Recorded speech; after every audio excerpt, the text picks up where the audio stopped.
the book of Ecclesiastes, chapter 1, verse 18, and it reads, "For much wisdom is much grief, and he that increaseth knowledge increaseth sorrows."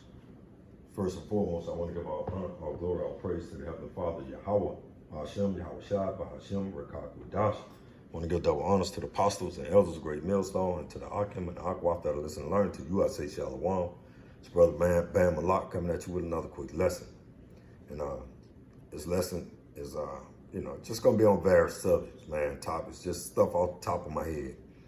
And we're going to read this again, Ecclesiastes 1 and 18. "For much wisdom is much grief." And man, the Most High Yahweh Shai definitely hit that on the nose. Because in much wisdom is much grief, man. When you're trying to talk to 2/3 of the Negro, Latinos, and Native American, hey man, it brings, man, if you got hair, you'll pull it out. If you don't have a lot of hair, the little you have, you want to pull it out. Because these niggas are so broke, these niggas are so destroyed by this so-called this Christianity that it don't make any sense, man. Not one facet of the Christianity doctrine make any damn sense. But yet our people are just are stuck on stupid. So for much wisdom is much grief. Especially when you have the Most High Yahweh Bashem Yahweh Shai through the Spirit and power of Yahweh Bashem Yahweh Shai. He sent this Holy Spirit so that you can understand his holy word, this living water. And once you understand it, man, it brings much grief. And it said, and he that increases knowledge increases sorrows, man, because when you look at the dead state, our people, and you got the answer, you got the answer. You had an answer right there in front of you, the Holy Bible. And all somebody got to do is say, hey, brother Malak, can you come over here, man, and maybe we can study together so that I can try to get a proper understanding of the Holy Scriptures. They won't do that. Not a family member, not a friend, not a stranger, not nobody. Why? Because they stuck on stupid. They stuck on, it ain't but a couple of chapters that they understand, not understand, that they go to is that John 3:16. When they stuck on John 3:16, it ain't nothing, man. That's grief. That brings much grief to you. But we know that we have to keep moving. We have to keep pressing, towards the mark of a high calling, And we know that to be the Lord Yahweh Bashem Yahweh Shai, because we know 2/3 of our people, they fitted for destruction. They that vessel fitted for destruction. Because they're not going to listen. They're not going to get it. They're not even going to try and open up the Bible. They say, hey, okay, let's, I believe this, you believe this. Let's come to a common ground. Let's sit down and study, maybe your husband, wife, your brother, your sister, and y'all can just go over a precept by precept by precept, and then see if they can even comprehend something. But they won't do that. But that's just the way it is. The Most High Yahweh Bashem Yahweh Shai, he didn't open up their eyes.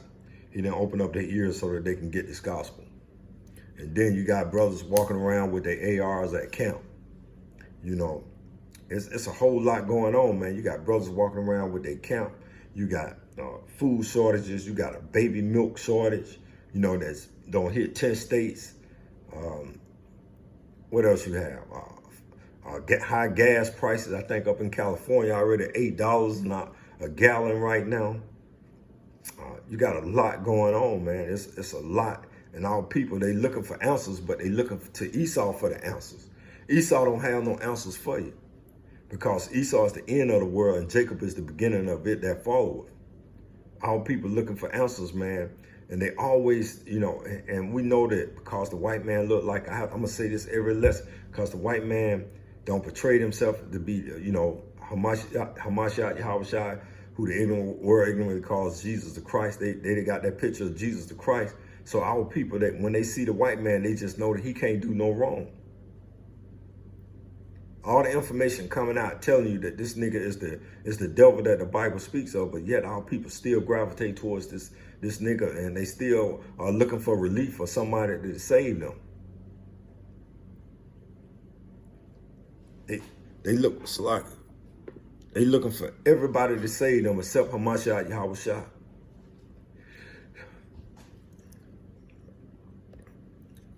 Book of Hebrews chapter 4 and verse 12. For the word of power is quick and powerful and sharper than any two-edged sword, piercing even to the dividing asunder of soul and spirit and of the joints and marrow, and is a discerner of the thoughts and the intent of the heart.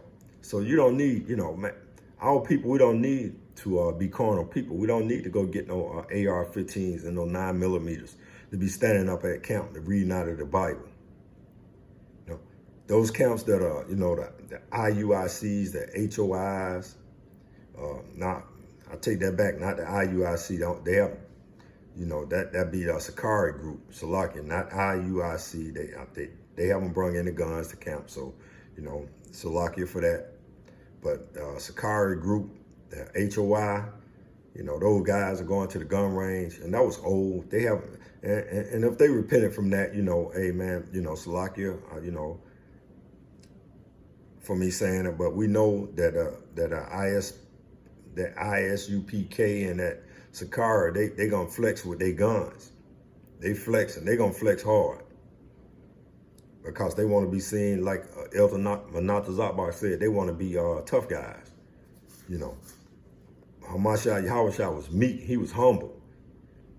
Yeah, could he have been a tough guy? Yeah, he could have been a tough guy in that aspect. But he was meek and humble. Gave himself like a lamb, man. So he didn't, when the Israelites need to be there, that's going to be a time when the Most High going to put that spirit on us, where we be tough guys. But right now, man, we should be coming in meekness and humble. Humility, man, to try to teach this gospel, and to preach this gospel to our people. There'll be a time for being a tough guy. But right now, it's not the time to be a tough guy. Right now, it's the time to be a guy with wisdom, knowledge, and understanding to teach people. But again, you got these other camps. You got to watch out for them.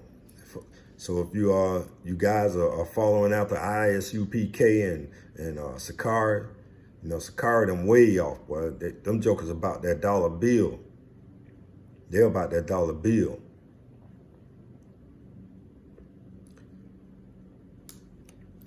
This is what we should be about right here. 2 Corinthians chapter 4 and 6.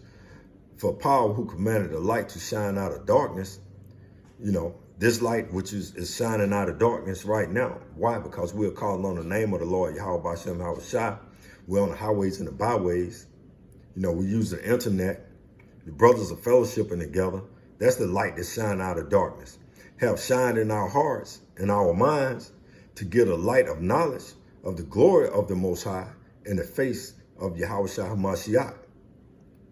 That's the spirit we're supposed to be in right here.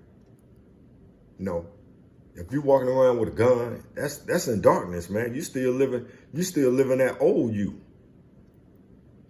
That's that old you.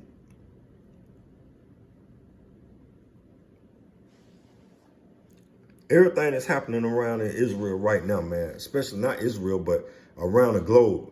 But we are focusing on America right now. You got a baby formula shortage. You got a food famine is about to hit. You got gasoline prices that are going sky high. What else? You got earthquakes. You got rumors of wars. You got all these things, man. You got wisdom, knowledge, and understanding is only being given to the elect. And the elect is out here trying to bring this, shine this light, this light, this wonderful light, this living water, trying to spread it to the Negro, Latino, Native American, but yet they reject it. But that's not surprising because y'all rejected the head cornerstone over 2,000 years ago. So we understand why y'all gonna reject this gospel.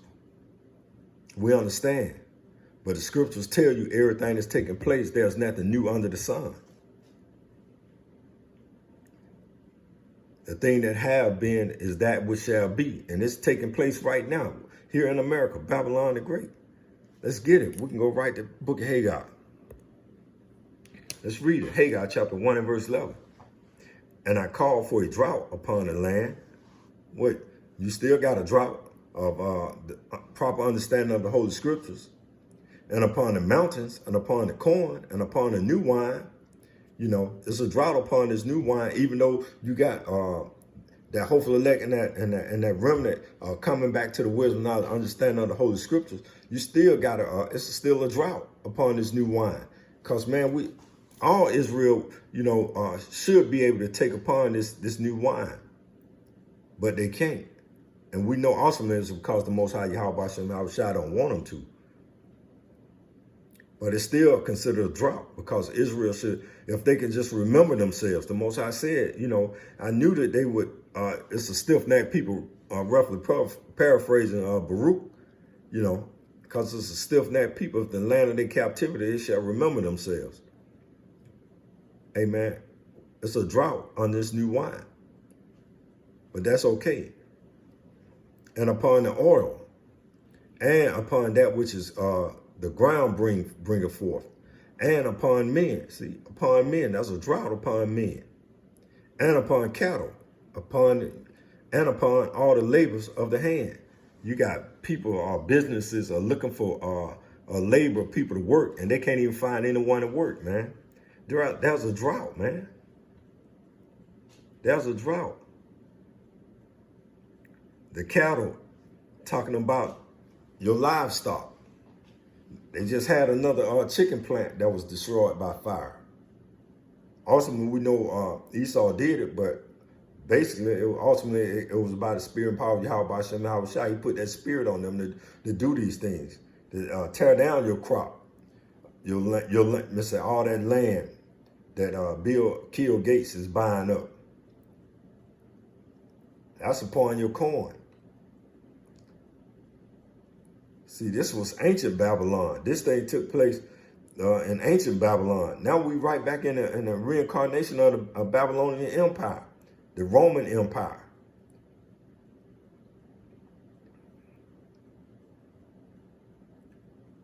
Hey, man, there's a drought in the land. And we're trying to tell you Negro, Latinos, and Native Americans that y'all should be preparing. But again, have to keep saying this. Our people feel that Esau has always persevered through all their shortcomings. When something happened in America, what they do is, hey man, we're gonna persevere through this, but not this time, because this plague, this drought, is being brought on by the Lord Yahweh Shem Yahweh Shai. This drought is being brought on by the Lord Yahweh Shem Yahweh Shai. And there's nothing Esau can do, to combat this. There's nothing they can do. It's nothing 2/3 of you Negro, Latinos, and Native Americans can do. Y'all can pray to good old Jesus the Christ, from now into eternity. But this shit is about to come to an end. This lesson wasn't meant to be long. Hey, the scriptures don't lie. The scriptures do not lie.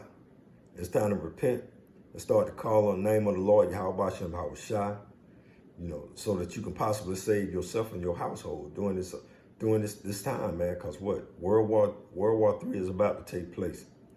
This technology for the MOTB is about to take place.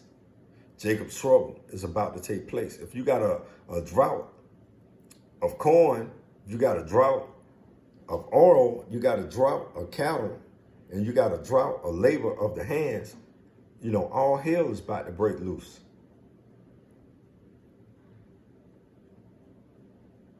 All hell is about to break loose. It's time for you to open up your eyes. It's time to get your head out of the sand and start repenting and calling on the name of the Lord Yahweh Shem Yahweh Shai, that you may be saved. So in closing, I want to give all honor, all glory, all praise to the Heavenly Father, Yahweh, Ba'ashem Yahweh Shai, Ba'ashem Kakadash.